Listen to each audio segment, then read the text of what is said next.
আপনার না কইলে আপনি বোঝেন না। কি বুঝাবুঝি চলতেছে? ওই কোহিনুরের লাগে কথা কইতেছিলাম পড়াশোনার ব্যাপারে। আচ্ছা, পড়ালেখা নিয়ে যারা পড়ালেখা করে এরা কি সবসময় বাস্তবতার মধ্যে পার্থক্য বুঝে না নাকি? মানে কি মানে? তুই আর ওই গাড়িওয়ালা পোলার মধ্যে কি পার্থক্য এটা তুই বুঝস না?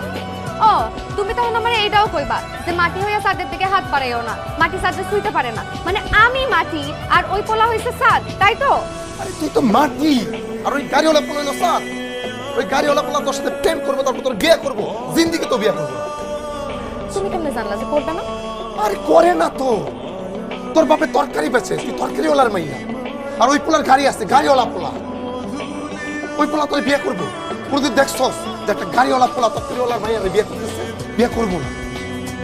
তুই শিক্ষিত, তোর জ্ঞান আছে, বুদ্ধি আছে, তুই কি বুঝাতে চাস?